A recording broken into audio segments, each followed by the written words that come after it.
You, me, and Mr. Brown. From the biggest company to the shoe manufacturer next door, we all seek profit, maximum profit. Most people think, wait a minute, you're not talking about productivity there, you're talking about innovation. Someone else said that profitability is a measure of how smart we really are about our business. There are a couple things that everybody is talking about and nobody knows exactly what to deal with. I define profit as the cost of survival. We cannot predict the future. I don't know of anybody who can.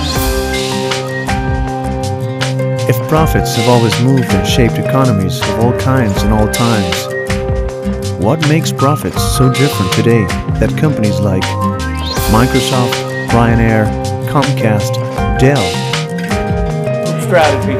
And what, there's a regional competition first and then a national? Right. are dramatically reframing their business models? Profitability, the inexhaustible engine of business. Everything we know about it is true, but dangerously incomplete. Being profitable has been the ambition behind each and every business plan. According to conventional wisdom, when you buy low and sell high, you earn a profit. But it's not so plain and simple. Someone else said that profitability is a measure of how smart we really are about our business. The company has to make profit. I define profit as the cost of survival. But I think for many companies, the fundamental answer is profitability equals resources to reinvest in the business. I think it's the same basics, it's just that profitability has two ends to it. One is revenue growth and the other was cost, and they each have an equal vote when you subtract them, okay? If we can create profitability that's very high, we have the resources to invest in innovation, to create new value for our customers, and to improve the training and the capabilities of our employees. An important element of profitability is creativity, and an important element of profitability is discipline. Both are important.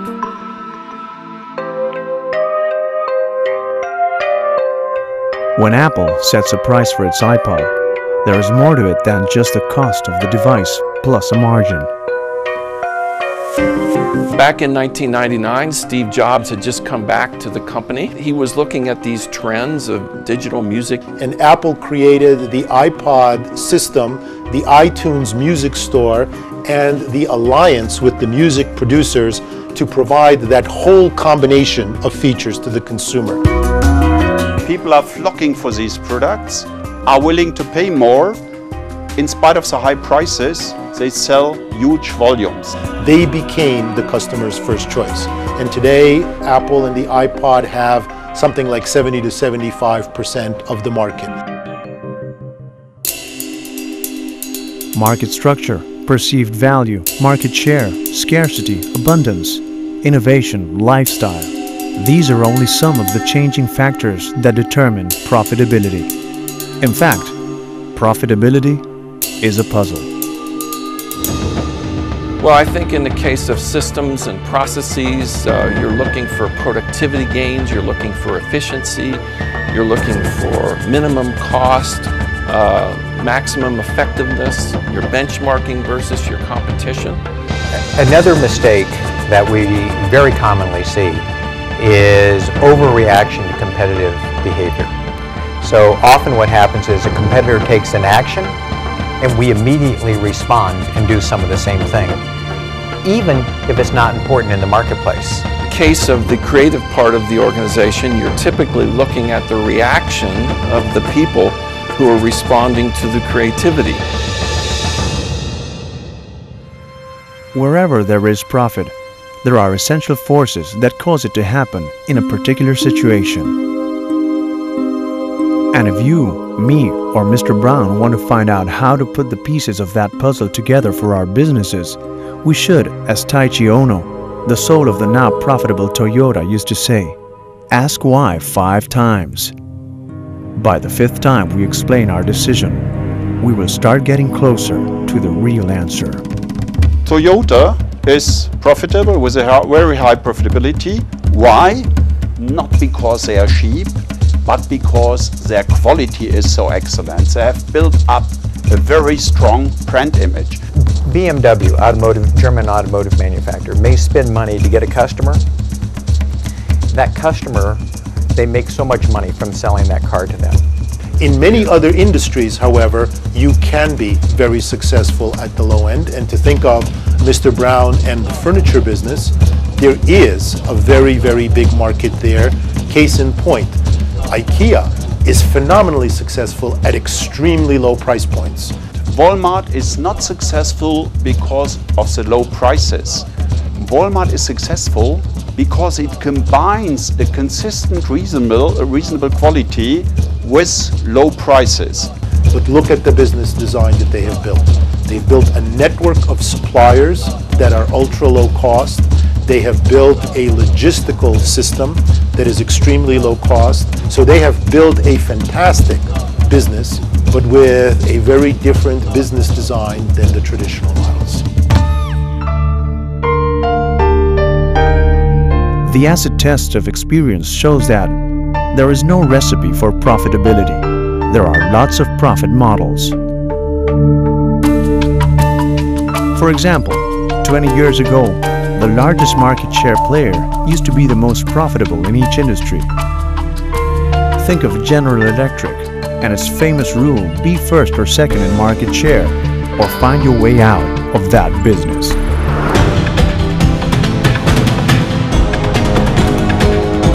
Over the last decade and a half, the classic rules of strategy have started to break down, and not all companies that gain market share gain profitability. Besides, new entrepreneurs have produced tremendous innovation and profit models that are making the world rethink business fundamentals.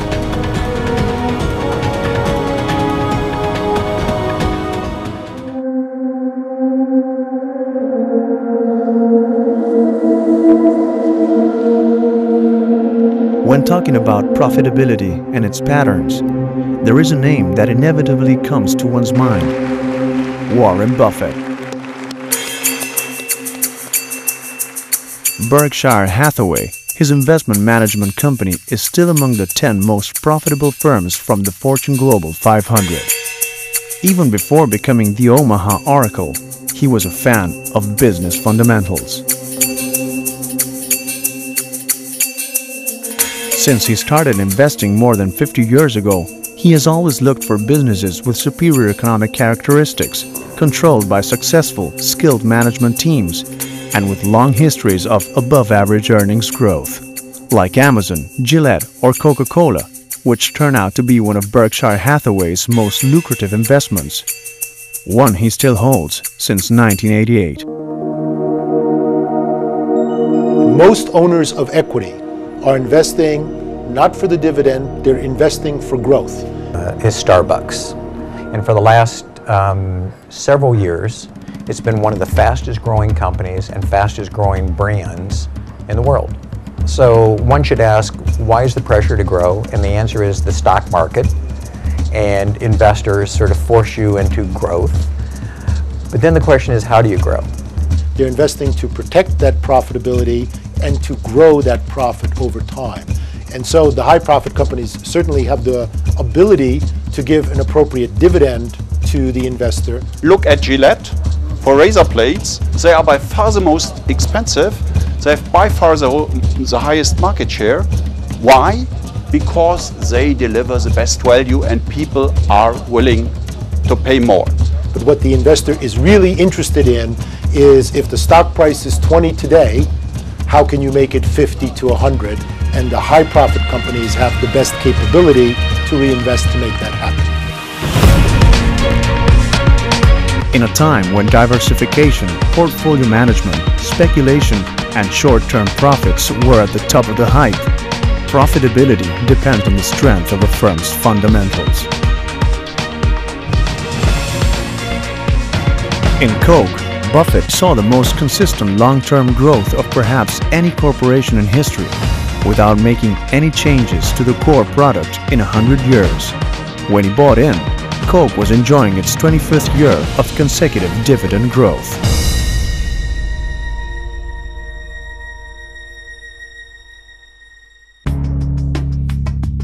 have been times, there have been decades, there have been centuries where they haven't had good decision makers.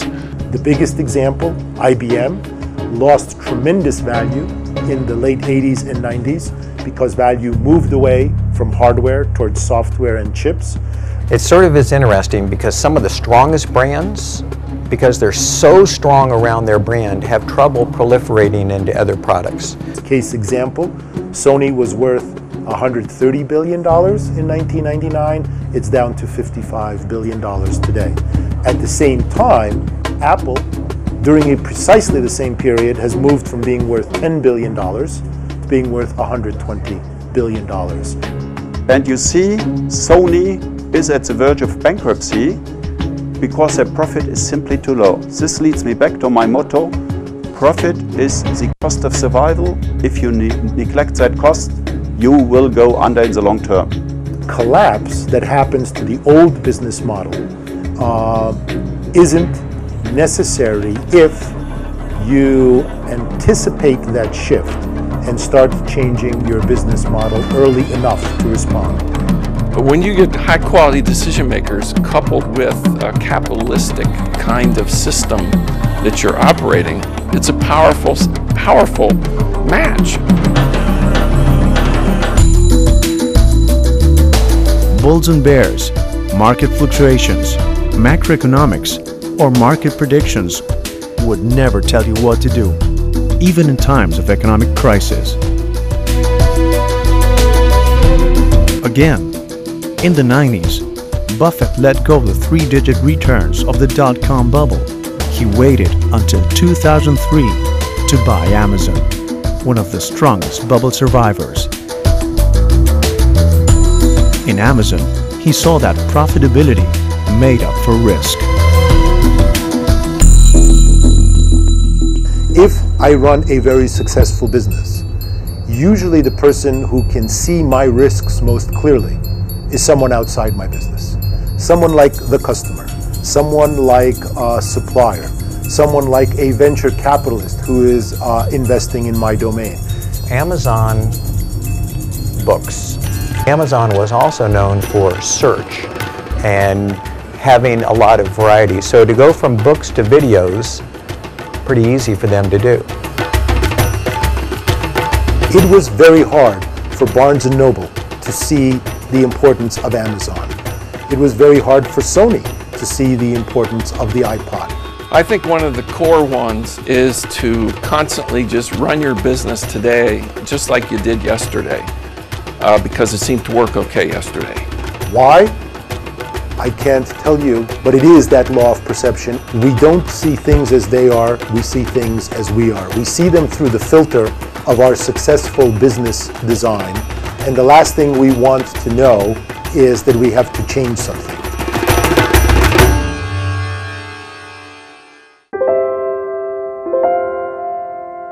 Today, Amazon has not only emerged as the undisputed e-commerce champ, it is on the verge of turning Profitably Real, one of the most ambitious new growth initiatives in the company's history, sharing its computing infrastructure with startups and corporations. So, Amazon came out with flying colors from the e-business boom. Now, it's the turn of stars from the networking universe like Facebook or MySpace to show that they can create a market and a profitable business model out of millions of raving fans. There are a couple things that everybody is talking about and nobody knows exactly what to deal with. And the question is just how we harness that to try and take advantage of that. Value migration is a process that happens when value or market capitalization moves from old business designs to new business models, new business designs that do a better job for the customer. Because of some websites that have started up like Facebook and MySpace, there's all this thing called social networking. So, and by the way, we treat it as if it's a totally new phenomenon. When customer priorities change and when industry economics change, unless I reinvent my business design to match the new market and economic reality, I can easily lose 80 to 90% of the value that I've created. Okay, what are the basics here? How am I really going to excite this consumer?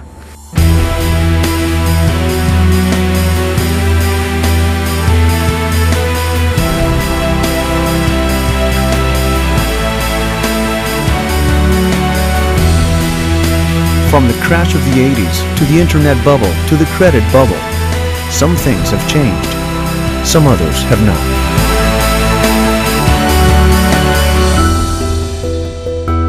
We are quicker to see that burst coming. No need to wait for the analyst review. We can feel it in flesh and blood. Profitability is not only a number in the quarterly report. It is a habit we build day to day in our own business. The question is, how?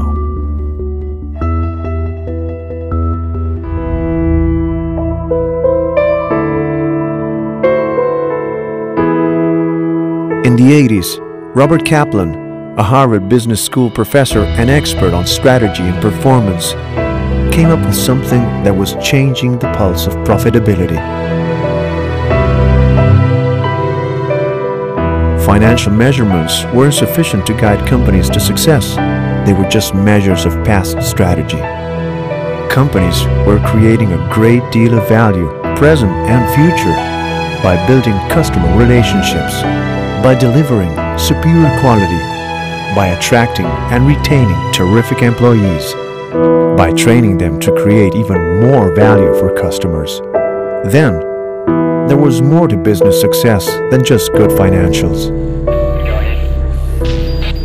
It's very simple. Volume, price, cost. So you have to control all three drivers. The key drivers of profitability begin, oddly enough, outside in with the customer. And their profitability is much more important than just in case competition has done something smart. The assumption that most markets are highly competitive is totally wrong. Most markets are not highly competitive. The other half of the equation is to have the right cost structure and pricing system to convert the value that you've created for the customer into value for the shareholder. Price is the most important profit driver. The price is about 2 to 3 times more effective as a profit driver than volume. Well, I think that you need both approaches. You need good, strong analytics to try and get the best assessment possible, but you also need incredibly good instincts around what it is that's going to help the business be successful. No doubt, the time to make sense of the profitability puzzle had come.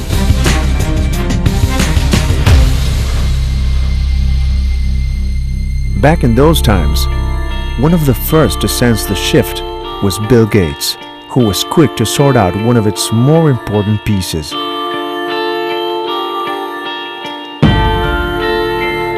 During a meeting to review Microsoft Word, the world's leader word processor, Gates got caught by the first slide of the presentation with neither graphs nor charts on market share, growth, profit projections. The lowlights on it dazzled him. Those bullets with the product weaknesses were a call for action. He immediately decided to summon the lawyers of the company. Why? Gates knew that lawyers were heavy users of word processors. In a couple of minutes, he was discussing the future of this everlasting star product with a critical piece of the puzzle: customers. Value to customer, the most important, by far the most important and the most neglected one. Microsoft is not going to get a competitive advantage by its financial systems, and we need high creativity in terms of developing those products to excite consumers. It will always be your biggest growth opportunity because you will be the first to detect changes in taste, changes in style, changes in preference. Interestingly, the companies that are doing the best with that are those with the best data. And if that happens, you have the best lead time to develop either the new products or the variations or the services. In order to get the fresh thinking, that's when you ask your people to take the time to just go watch users use their product. That's how a company builds the foundation for superior future value creation. By bounding up with customers, by meeting their needs, by exceeding their expectations, by excelling in key processes, by performing better than competitors consistently. Walmart does it, That's why the world's biggest retailer has a sustainable competitive advantage, a consistent combination of reasonable quality, efficient supply chain, good management, and low prices. Walmart delivers what customers asked for.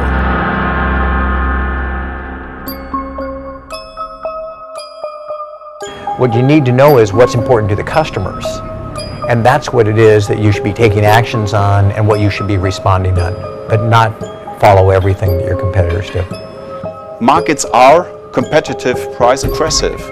Mostly they are price aggressive if the companies behave in a stupid way. Companies get frequently blindsided by changes in what customers want.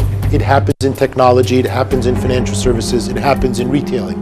You're not stepping back, looking at the numbers seriously. You're not stepping back and saying, what are the consumers really thinking about? And what are those unarticulated needs that I spot as I view consumer behavior, people using my products? So don't just look at the impact in today's terms, but look at it over the lifetime of that customer.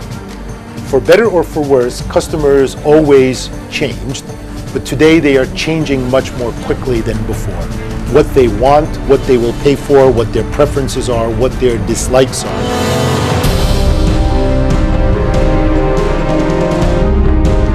Customers, employees, people. Outside or inside your company, people are the lever that moves the world of profitability.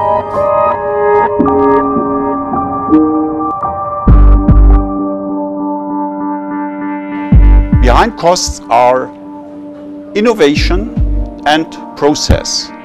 As you run parts of the organization, you need to acknowledge the fact that there are parts of this we should be incredibly efficient. And then there are other parts where we ought to pour the resources on, because that's where we need the real creativity in order to excite people.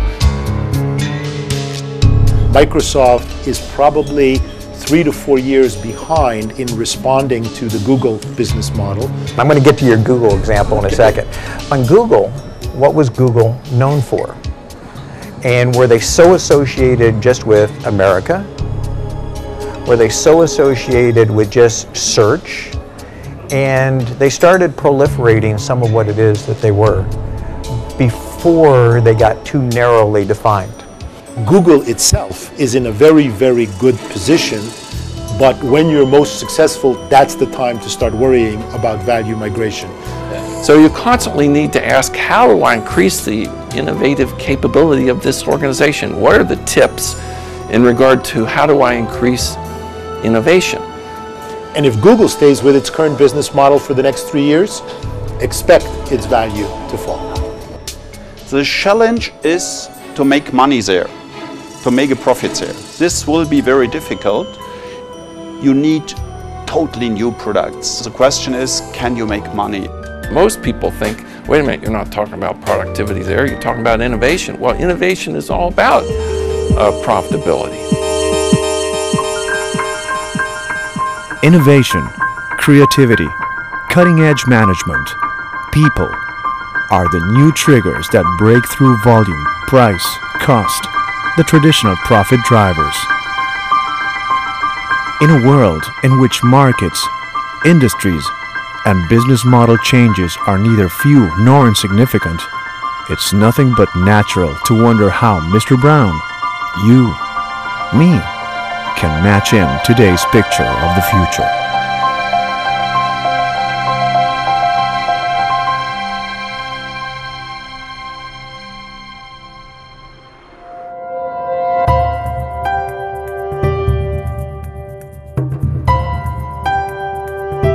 Profitability.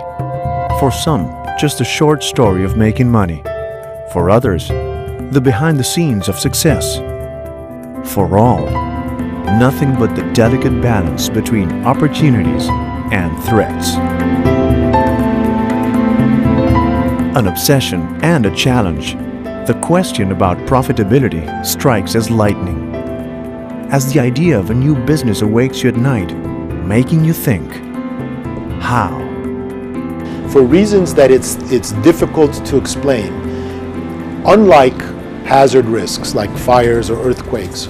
Strategic risks, if they are seen early, turn out to be a highly unconventional but very effective way to find your biggest growth opportunity. So you end up with things like the Prius. In other words, an industry-leading alternative, not just a refined process on how to make these cars more effectively and more efficiently. If I'm serving the luxury customer, my costs are important, but they may not be as important as my service, my design, my presentation, and my customer relationship management. If I am serving the low-price customer, I absolutely must have the ultra-low cost position, and I must carefully understand what are the services the customer really wants and will pay for, and what will they not pay for. The low price, the very low price segment, I call it the nano price segment, like the new car in India, is the fastest growing segment in the world.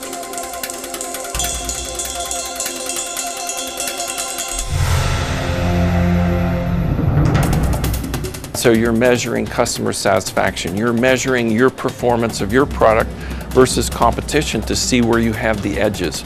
So they are distinctly different measures, and you have to acknowledge that. A third example is for Samsung. In 1998, CEO of Samsung took that problem head on, made a series of very tough and courageous decisions. But that's a very difficult, challenging way to manage. And as a result, he turned that risk around into an enormous opportunity. The brand value of Samsung tripled in the next 6 years after he made those decisions.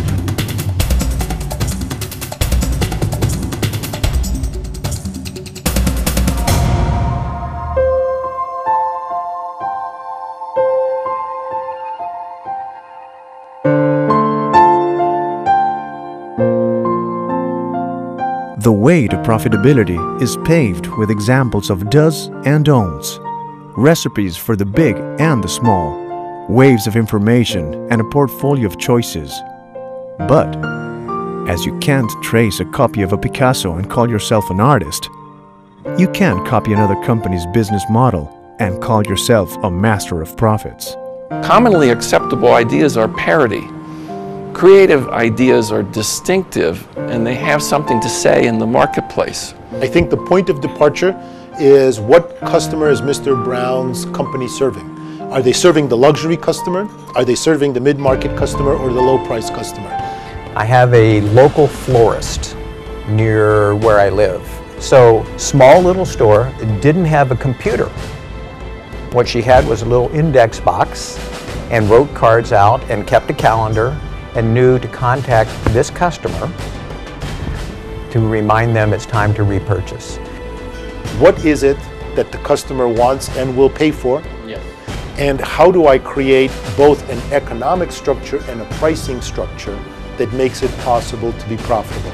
And by doing that and having information about specific customers, she was able to determine, this is a good time to try and promote to me.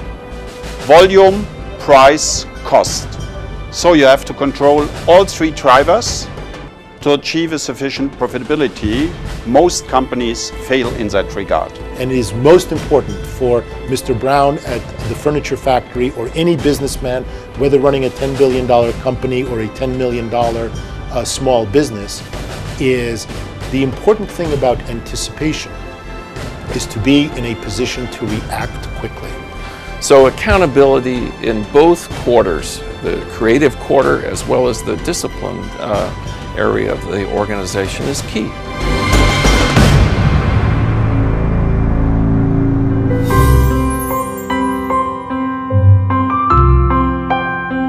You have to learn how to think independently, to play with the colors and textures of your business with inspiration and discipline, with markets and customers, products and processes. You have to let your passion play its own game until you come up with the best profit model for your company facing the future.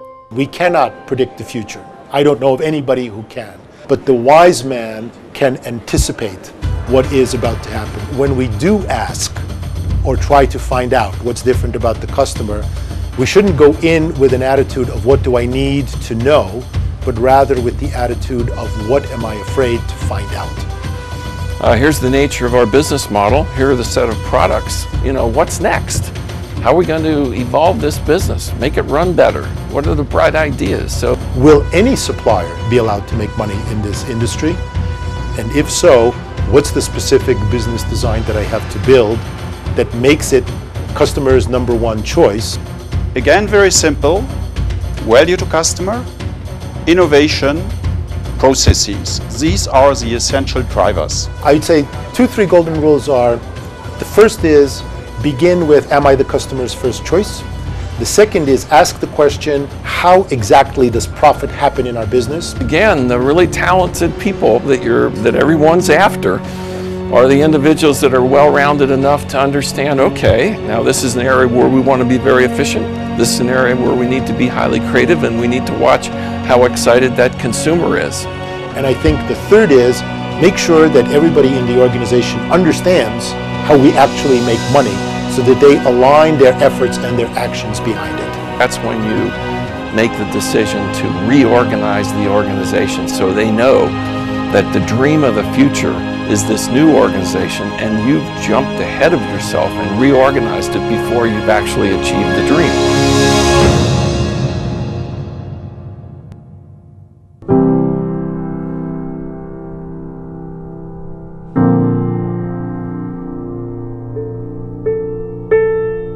Thousands of pages have been written on the book of profit models. Still, it always keeps a fresh page for you. But beware before you sign it. Remember that the blank page is no blank check for profitability.